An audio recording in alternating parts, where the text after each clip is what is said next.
నమస్కారం ఘంటారావానికి స్వాగతం. ముందుగా ప్రధాన అంశాలు.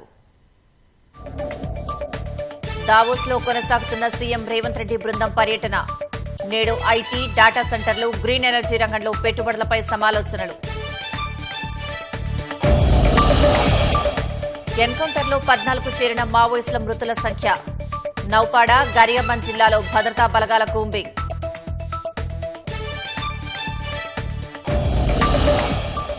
ఛత్తీస్గఢ్ ఎన్కౌంటర్లో కీలక నేతల మృతి. మృతుల్లో మరో 2 మహిళలు.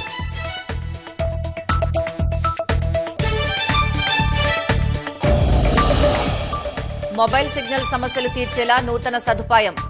ఇంట్రా సర్కిల్ రోమింగ్ ను ఆవిష్కరించిన ట్రాయ్.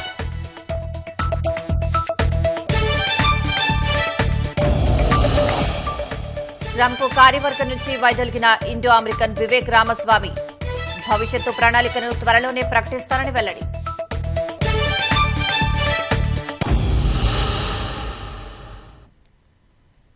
ప్రపంచ ఆర్థిక వేదిక శిఖరాగ్ర సదస్సులో భాగంగా దావోస్ లో పర్యటిస్తున్న ముఖ్యమంత్రి రేవంత్ రెడ్డి బృందం అక్కడ తెలంగాణ పెవిలియన్ ను ప్రారంభించారు.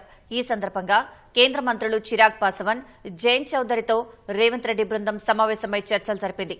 రాష్ట్రానికి చెందిన పలు ప్రాజెక్టులపై కేంద్ర మంత్రులతో చర్చించింది. స్కిల్ డెవలప్మెంట్, ఫుడ్ ప్రాసెసింగ్ ప్రాజెక్టులకు పూర్తి మద్దతిస్తామని కేంద్ర మంత్రులు హామీ ఇచ్చినట్టు సమాచారం. మరోవైపు దావోస్ లో పలు అంతర్జాతీయ సంస్థల సీఈఓలతో సీఎం రేవంత్ రెడ్డి, పరిశ్రమల శాఖ మంత్రి శ్రీధర్ బాబు భేటీ కానున్నారు. Amazon, Unilever, Skyroot Aerospace, Sify Technologies సంస్థల ప్రతినిధులతో రాష్ట్ర బృందం చర్చలు జరపనుంది. సీఐఐ నేతృత్వంలో వివిధ సంస్థల ప్రతినిధులు, పారిశ్రామికవేత్తలతో ఐటీ, డాటా సెంటర్లు, క్లీన్ అండ్ గ్రీన్ ఎనర్జీ రంగంలో పెట్టుబడులపై సీఎం రేవంత్ రెడ్డి చర్చలు జరపనున్నారు.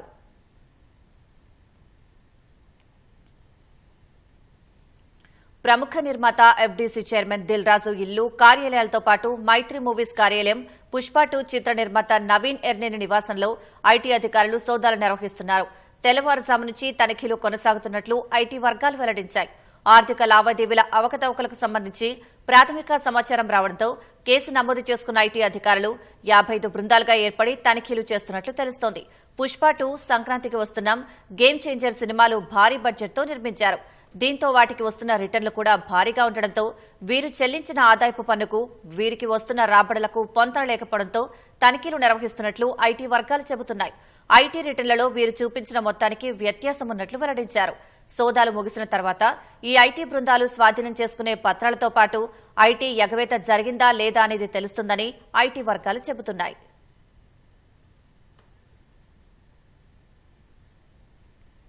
జీహెచ్ఎంసీ పరిధిలో కొత్త రేషన్ కార్డులు, ఇందిరమ్మ ఇళ్ల లబ్దిదారులపై అధికారుల సర్వే ఇంకా పూర్తి కాలేదు. అది జరిగిన తర్వాత ఫిబ్రవరి 1 నుంచి వార్డు సభలకు సన్నాహాలు చేస్తున్నారు. దీనిపై మరిన్ని వివరాలు మా ప్రతినిధి సతీష్ ప్రత్యక్ష ప్రసారం ద్వారా అందిస్తారు.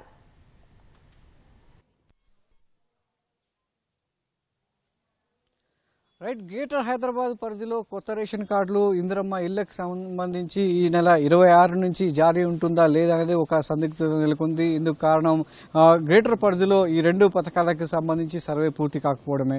అయితే రాష్ట్ర వ్యాప్తంగా ఈ రోజు నుంచి గ్రామ వార్డు సభలు జరుగుతున్నటువంటి నేపథ్యంలో అర్హులైనటువంటి లబ్దిదారులను గుర్తిస్తున్నటువంటి క్రమంలో గ్రేటర్ పరిధిలో మాత్రం దానికి సంబంధించినటువంటి హడావిడి ఎక్కడా కనిపించడం లేదు.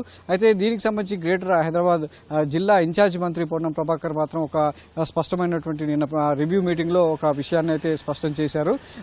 కొత్త రేషన్ కార్డులో ఇందిరమ్మ మహిళలకు సంబంధించి అర్హులైన ప్రతి ఒక్కరికి కూడా గ్రేటర్ పరిధిలో ఇవ్వడం జరుగుతుంది. చాలా వరకు గ్రేటర్ పరిధిలో ఇళ్ల స్థలాలు లేని వారు ఉన్నారు. అదేవిధంగా పొరుగు జిల్లాల నుంచి వచ్చి జీవిస్తున్న వారు కూడా ఉన్నారు. వారందరికీ కూడా కొత్త రేషన్ కార్డులు, ఇందిరమ్మ ఇల్లు ఇచ్చేటువంటి అవకాశం అయితే స్పష్టంగా ఉంది. ప్రభుత్వం ఆ లక్ష్యం మేరకే పనిచేస్తుందని కూడా వివరించారు. అయితే దీనికి సంబంధించి ఎక్కడ కూడా ఈ సర్వే ఇందిరమ్మ ఇళ్లకు కావచ్చు, లేదంటే రేషన్ కార్డులకు సంబంధించి ప్రజాపాలనలో చాలా మంది నగర పౌరులు, ఇతర జిల్లాల నుంచి వచ్చినటువంటి వారంతా కూడా దరఖాస్తు చేసుకున్నారు.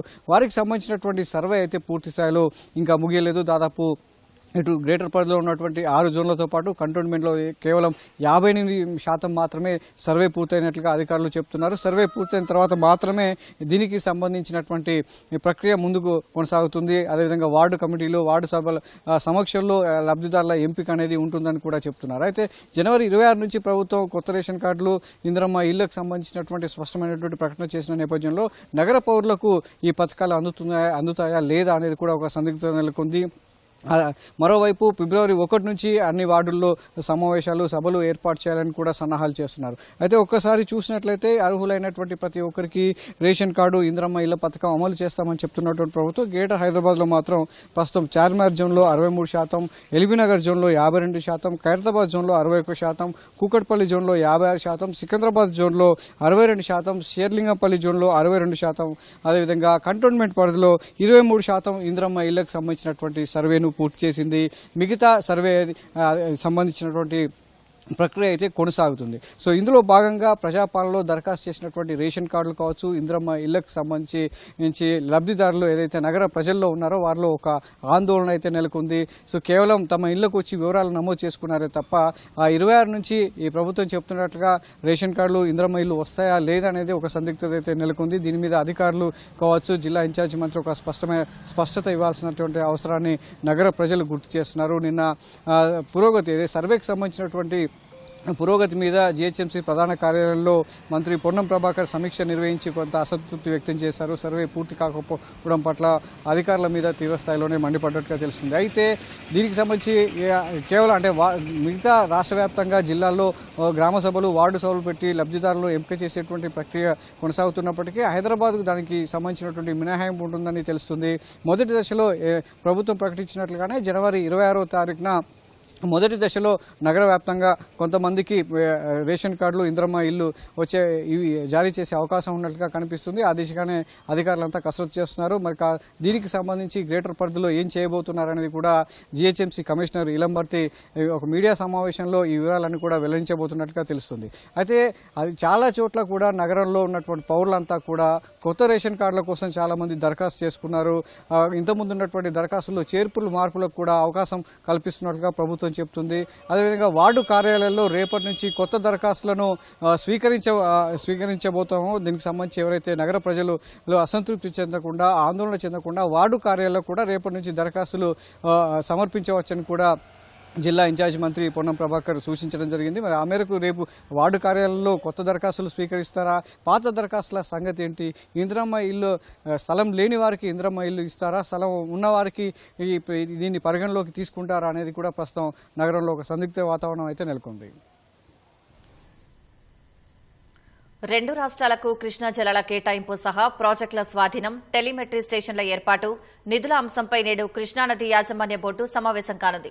సాగర్ ప్రాజెక్టు పూర్తి నిర్వహణ తమకే ఉండడంతో పాటు రాయలసీమ ఎత్తిపోతలు సహా ఇతర అనుమతులు లేని ప్రాజెక్టుల నిలిపివేతపై చర్చించాలని తెలంగాణ ప్రతిపాదించింది. జల విద్యుదుత్పత్తి, సుంకిశాల, పాలమూరు, రంగారెడ్డి ప్రాజెక్టులతో పాటు తెలంగాణ కొత్తగా చేపడుతున్న అచ్చంపేట ఎత్తిపోతల సహా నారాయణపేట, కొడంగల్ ఎత్తిపోతల పనులు నిలిపివేయాలని ఎజెండాలో ఆంధ్రప్రదేశ్ చేర్చింది.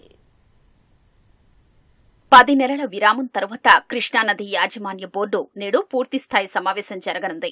హైదరాబాద్ జలసౌధలో చైర్మన్ అతుల్ జైన్ అధ్యక్షతన జరగనున్న సమావేశానికి బోర్డులో సభ్యులుగా ఉన్న తెలంగాణ, ఆంధ్రప్రదేశ్ ఉన్నతాధికారులు, ఇంజనీర్లు హాజరు కానున్నారు. 29 అంశాల్ని సమావేశ అజెండాలో ఉన్నాయి. అందులో బోర్డు 10 అంశాలు ప్రతిపాదించగా తెలంగాణ 13, ఆంధ్రప్రదేశ్ 6 అంశాల్ని ప్రతిపాదించింది. ప్రస్తుత సంవత్సరానికి 2 రాష్ట్రాల మధ్య కృష్ణా జలాల పంపకాల అంశంపై సమావేశంలో చర్చించనున్నారు. ఇప్పటి వరకు 66-34 నిష్పత్తిలో పంపకాలు జరుగుతుండగా చెరిసగం నిష్పత్తిలో చేయాలని తెలంగాణ కోరుతోంది. కేంద్ర జలశక్తి శాఖ జారీ చేసిన గెజిట్ నోటిఫికేషన్ అమలు, ఉమ్మడి ప్రాజెక్టుల స్వాధీనం, 2వ దశ టెలిమెట్రీ స్టేషన్ల ఏర్పాటు, బోర్డు నిర్వహణ, 2 రాష్ట్రాల నుంచి బోర్డుకు నిధులు, బడ్జెట్, ఉద్యోగులు, ఇతరత్రా అంశాలపై చర్చించాలని అజెండాలో పొందుపర్చారు. బోర్డుకు ఆంధ్రప్రదేశ్ నుంచి 8 కోట్లకు పైగా, తెలంగాణ నుంచి 4 కోట్లకు పైగా నిధులు రావాల్సి ఉంది. కృష్ణానది యాజమాన్య బోర్డు కార్యాలయం తరలింపు అంశం భేటీలో చర్చకు రానుంది. గతంలో కార్యాలయాన్ని విశాఖకు తరలించేందుకు కసరత్తు చేయగా ఆ తర్వాత విజయవాడ తరలించే అంశం పరిశీలించాలని నిర్ణయించారు.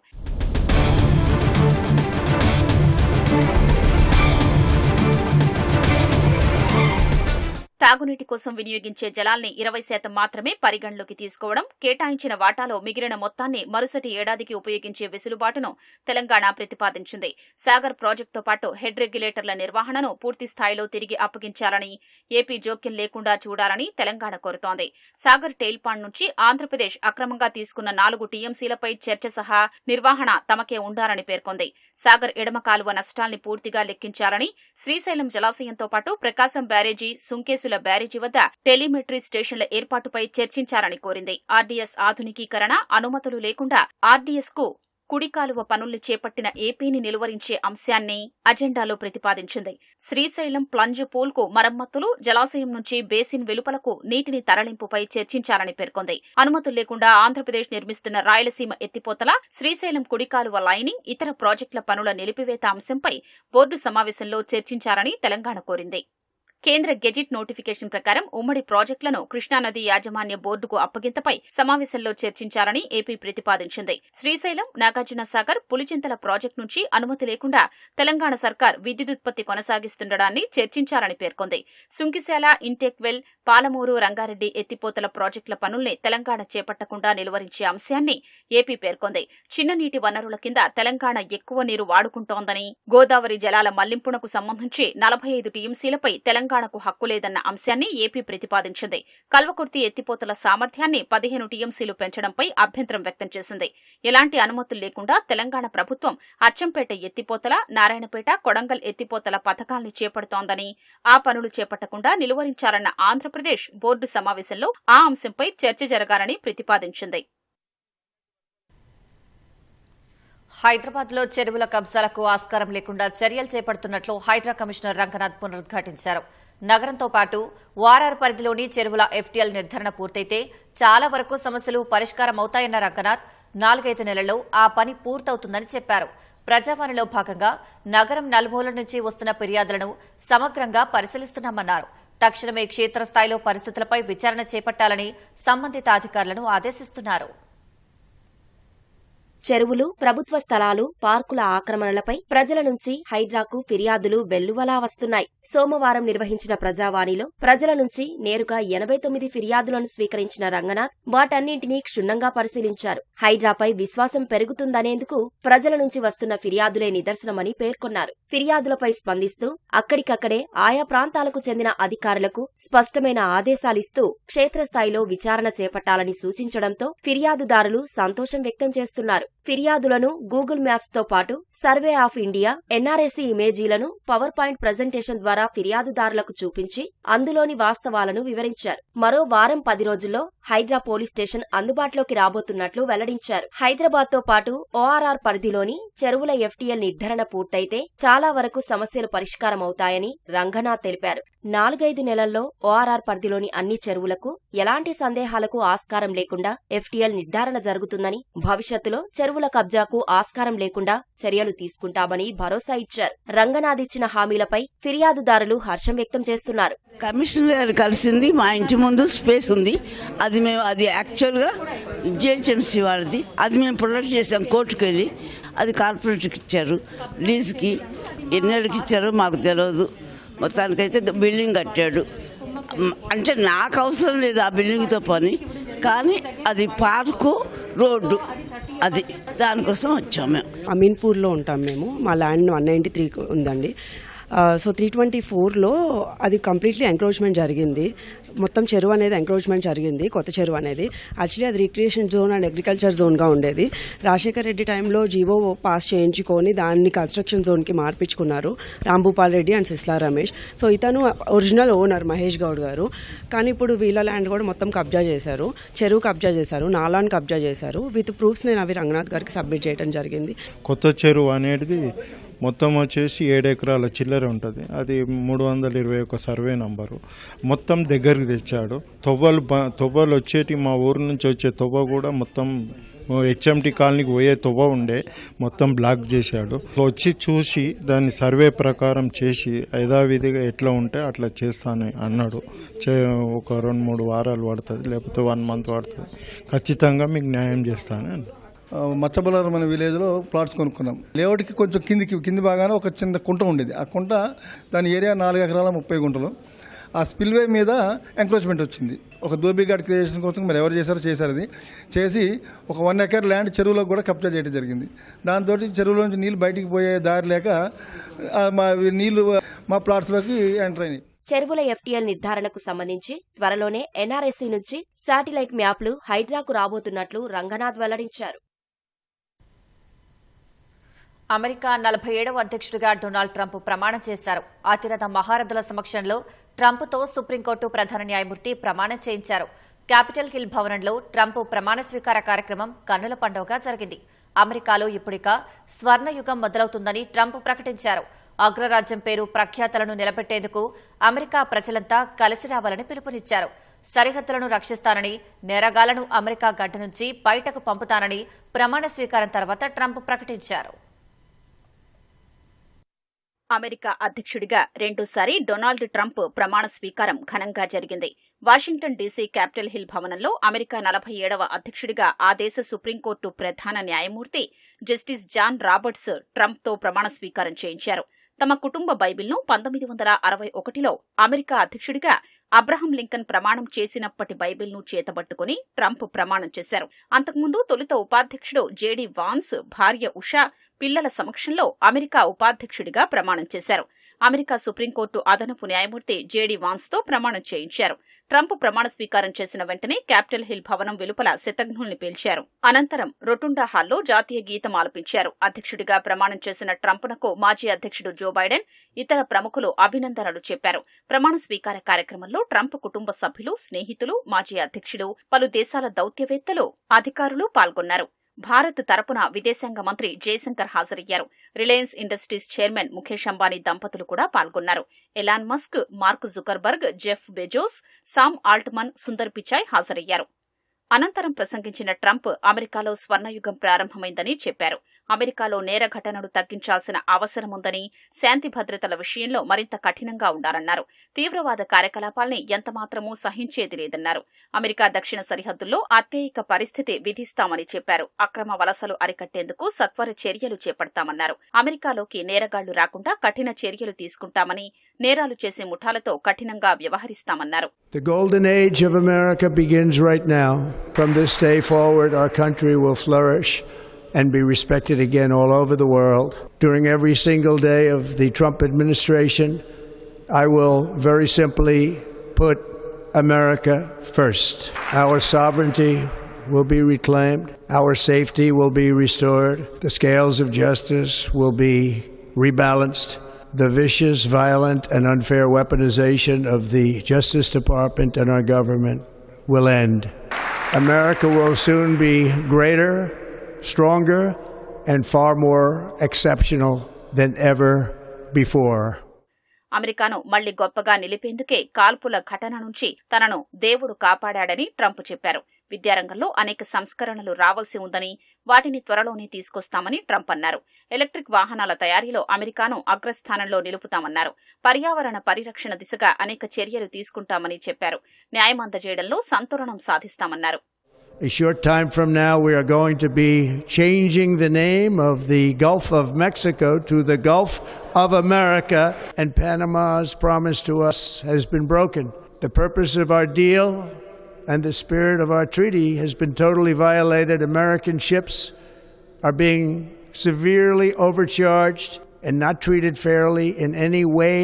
And above all, China is operating the Panama Canal, and we didn't give it to China, we gave it to Panama, and we're taking it back. ప్రమాణ స్వీకారానికి ముందు జో బైడెన్ ఇచ్చిన తేనీటి విందులో డొనాల్డ్ ట్రంప్ దంపతులు పాల్గొన్నారు. అధికార మార్పిడిలో భాగంగా ఎన్నో ఏళ్ల నుంచి ఈ కార్యక్రమాన్ని నిర్వహిస్తున్నారు. తేనీటి విందు అనంతరం బైడెన్, కమలా హ్యారిస్తో కలిసి క్యాపిటల్ హిల్ కు ట్రంప్ చేరుకున్నారు. అట్టహాసంగా జరిగిన వేడుకను తిలకించడానికి పెద్ద సంఖ్యలో వచ్చిన ట్రంప్ అభిమానులు చివరకు ప్రత్యక్ష ప్రసారంతో సరిపెట్టుకోవాల్సొచ్చింది. అమెరికాకు అక్రమంగా వలస వచ్చే వారికి పుట్టిన పిల్లలకు జన్మతా ఇచ్చే పౌరసత్వ చట్టాన్ని డొనాల్డ్ ట్రంప్ రద్దు చేశారు. అలాగే 2021లో క్యాపిటల్ భవనం వద్ద జరిగిన అల్లర్లకు బాధ్యులైన 1500 మందికి క్షమాభిక్ష ప్రకటించారు. సోమవారం రెండోసారి అధ్యక్ష పగ్గాలు చేపట్టిన ఆయన డజన్ల కొద్దీ ఎగ్జిక్యూటివ్ ఆర్డర్లపై సంతకాలు చేశారు. అందులో ప్రపంచ ఆరోగ్య సంస్థ WHO నుంచి వైదొలిగే ప్రక్రియ మొదలుపెట్టడంతో పాటు విదేశాంగ విధానం, వాతావరణ మార్పులకు సంబంధించినవి ఉన్నాయి. అమెరికా అధ్యక్షునిగా సోమవారం రెండోసారి అధికార పగ్గాలు చేపట్టిన డొనాల్డ్ ట్రంప్ పదుల సంఖ్యలో ఎగ్జిక్యూటివ్ ఆర్డర్లపై సంతకాలు చేశారు. అందులో అక్రమ వలసలు, విదేశాంగ విధానం, వాతావరణ మార్పులకు సంబంధించిన ఎగ్జిక్యూటివ్ ఆర్డర్లు ఉన్నాయి. అమెరికాకు వలస వచ్చిన వారికి పుట్టే పిల్లలకు జన్మతా పౌరసత్వం లభించే చట్టాన్ని ట్రంప్ రద్దు చేశారు. ఎన్నికల ప్రచారంలో ఇచ్చిన హామీ మేరకు నిర్ణయం తీసుకున్నారు. అమెరికా రాజ్యాంగంలోని 14వ సవరణ ప్రకారం పిల్లలకు ఈ హక్కు సంక్రమించాల్సి ఉంటుందన్నారు.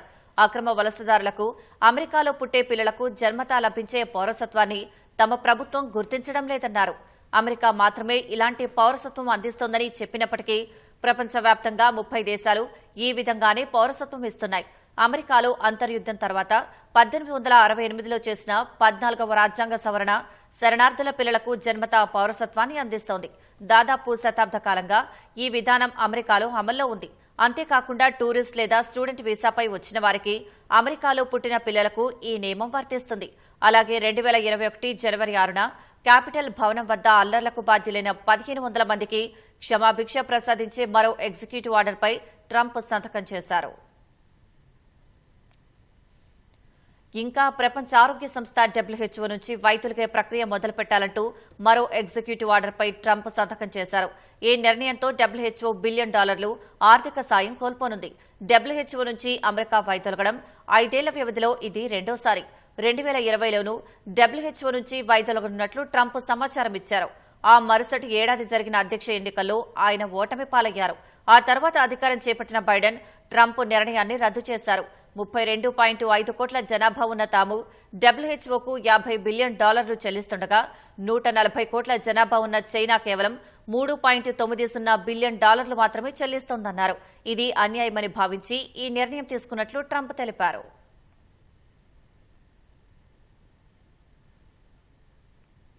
అమెరికా అధ్యక్షుడు డొనాల్డ్ ట్రంప్ కార్యవర్గం నుంచి ఇండో అమెరికన్ వివేక్ రామస్వామి తప్పుకున్నారు. Department of government efficiency DOGE సారథ్య బాధ్యతల నుంచి వైదొలుగుతున్నట్లు ఎక్స్ ద్వారా ప్రకటించారు. డోస్ ఏర్పాటుకు సహాయం అందించే అవకాశం దక్కడం గౌరవంగా భావించినట్లు వివేక్ చెప్పారు. అయితే మస్క్ బృందం పాలనా యంత్రాంగాన్ని క్రమబద్దీకరించడంలో విజయం సాధిస్తుందని విశ్వాసం వ్యక్తం చేశారు.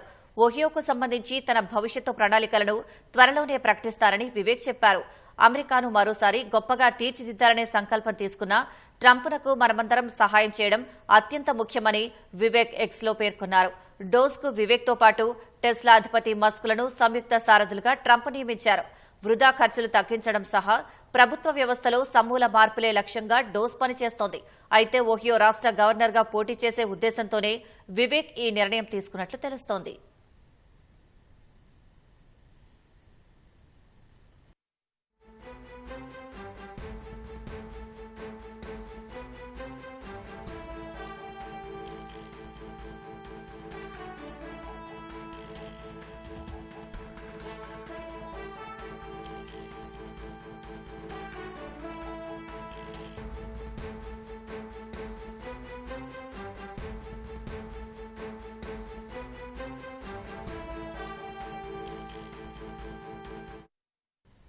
రెండు రాష్ట్రాలకు కృష్ణా జలాల కేటాయింపు, ప్రాజెక్టుల స్వాధీనంపై కృష్ణానది యాజమాన్య బోర్డు సమావేశమైంది.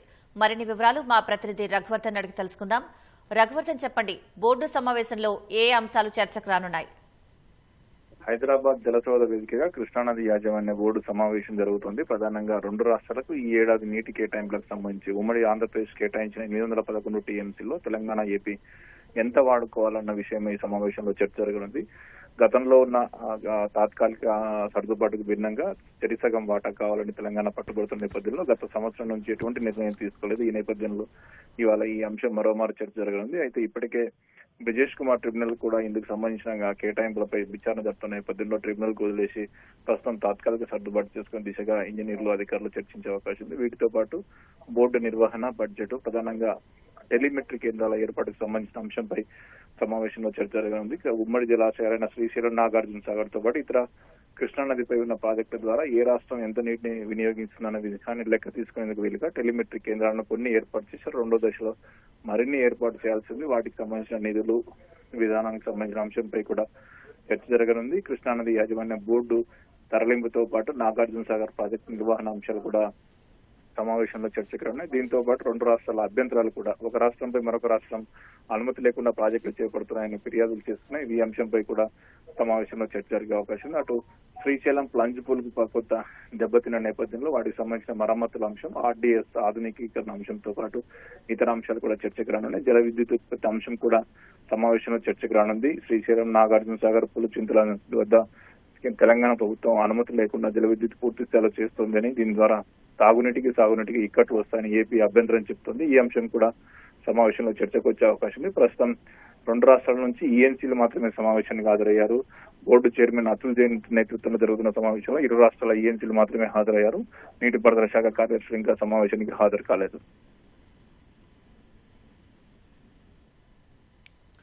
ధన్యవాదాలు రఘువర్ధన్.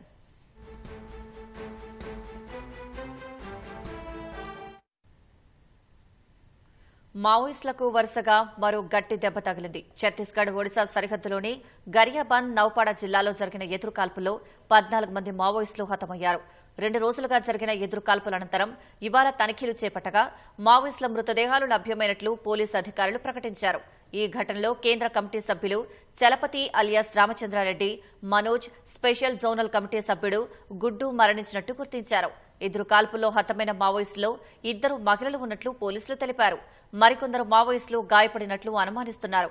తీవ్రంగా గాయపడిన జవాన్ను హెలికాప్టర్లో రాయ్పూర్కు తరలించినట్లు పోలీసు అధికారులు వెల్లడించారు.